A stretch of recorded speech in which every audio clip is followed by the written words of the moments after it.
Pemirsa, setelah Bupati Tulungagung Gatut Sindu Wibowo ditetapkan sebagai tersangka, KPK terus melakukan penggeledahan dan kali ini tim KPK geledah sejumlah kantor di Tembak, Tulungagung, Jawa Timur.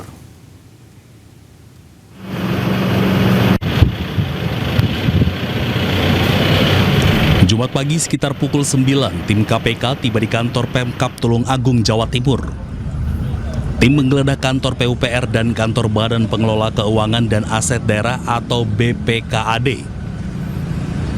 Belum diketahui barang bukti apa saja yang dibawa KPK. Selain menggeledah beberapa ruangan, tim KPK juga mengumpulkan sejumlah pejabat dan puluhan kepala OPD. Kepala Dinas Pemuda dan Olahraga Kabupaten Tulungagung Ahmad Mugianto mengatakan selain diberi arahan ada juga kepala OPD yang jalani pemeriksaan. Ahmad, sekelas yang dipanggil sendiri-sendiri itu yang kemarin dibawa ke Jakarta atau gimana? Ada beberapa. Ada yang baru, ada yang itu di ruangan yang sama kejadian tadi Pak yang sendiri? di Raja Bukti semua. Sebelumnya, KPK sudah menggeledah ruangan dan rumah Bupati Tulungagung Gatut Sindu Wibowo. Gatut Sindu Wibowo dan ajudannya telah ditetapkan KPK sebagai tersangka kasus dugaan pemerasan di lingkungan pemerintahan Kabupaten Tulungagung. Keduanya menjadi tersangka kasus dugaan pemerasan di lingkungan pemerintahan Kabupaten Tulungagung. Tersangka diketahui meminta uang melalui ajudannya ke 16 OPD di lingkungan Pemkab Tulungagung senilai 5 miliar rupiah. KPK amankan uang tunai 335,4 juta rupiah, 4 pasang sepatu mewah bernilai lebih dari 120 juta rupiah, dan sejumlah barang bukti lainnya. Dari Tulungagung, Jawa Timur, Anang Agus Faisal, iNews melaporkan. Pemirsa, Wakil Presiden Republik Indonesia periode 2004-2009 dan 2014-2019 Yusuf Kala kembali dilaporkan ke Polda Metro Jaya atas dugaan ujaran kebencian dan penistaan agama. Bahkan laporan ini terkait dengan isi ceramah Yusuf Kala di Universitas Gadjah Mada yang membahas mati syahid dalam konflik di Poso dan Ambon.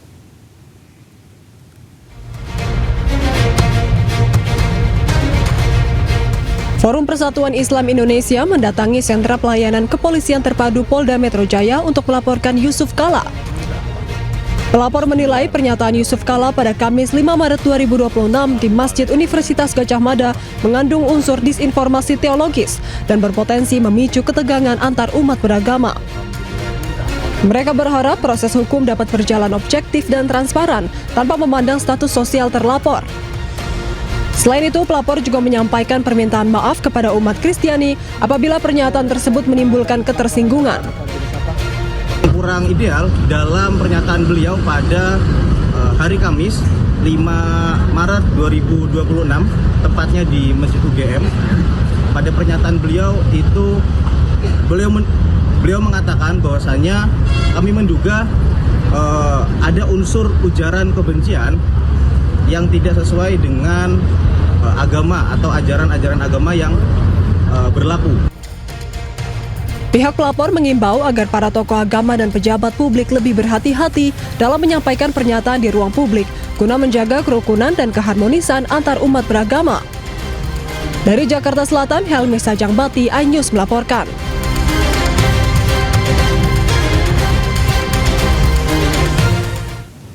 Pemirsa, kediaman Presiden ke-7 Republik Indonesia Joko Widodo di kawasan Sumber Banjarsari Solo ramai dikunjungi oleh sejumlah tokoh.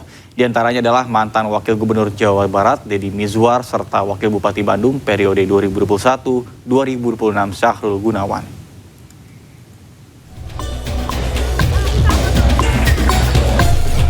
Tiba di kediaman Presiden ke-7 Jokowi di Solo, Deddy Mizwar langsung diarahkan ke ruang transit karena banyak tamu Jokowi yang datang untuk berfoto.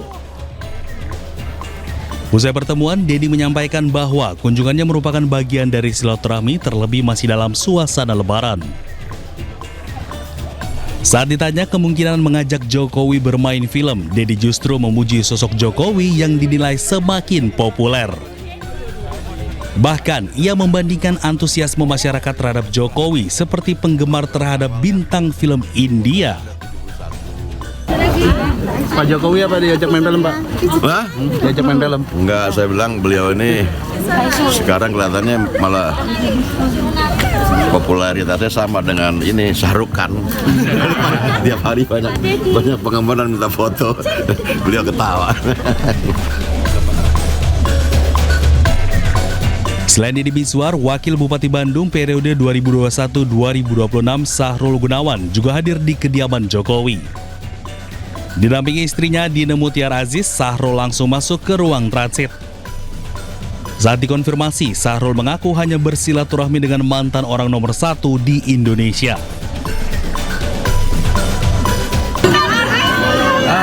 Cuma silaturahmi biasa aja kok. Halal bihalal.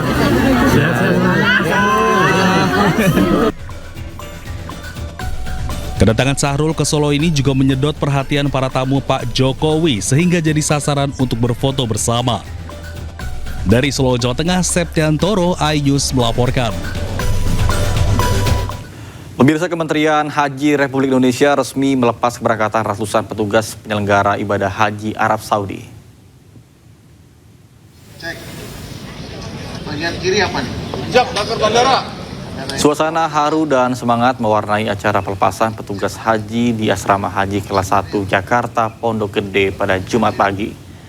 Ratusan personil yang tergabung dalam PPIH Arab Saudi siap diberangkatkan untuk melayani jemaah haji Indonesia. Petugas yang berangkat kali ini terdiri dari berbagai unsur, mulai dari TNI, Polri, wartawan, hingga petugas layanan umum. Kementerian Haji memastikan seluruh personil telah siap secara fisik maupun mental untuk melayani jemaah Indonesia. Pemberangkatan kali ini difokuskan kepada 3 titik utama. Pertama, Dakar Madinah untuk mengatur akomodasi dan konsumsi. Kemudian kedua, sektor bandara untuk menangani alur kedatangan jemaah. Dan ketiga, PPIH Kantor Urusan Haji sebagai pusat komando dan juga administrasi di Tanah Suci. Bagian kiri apa nih? Siap, bakar bandara. Bandara yang ketua bandara. Pemirsa, ratusan petugas panitia penyelenggaraan haji atau PPIH diberangkatkan menuju ke Madinah, Arab Saudi melalui Bandara Internasional Soekarno-Hatta, Tangerang, Banten. Bahkan selama musim haji, para petugas ini akan ditempatkan di sejumlah titik layanan dengan fokus membantu jemaah, khususnya lanjut usia.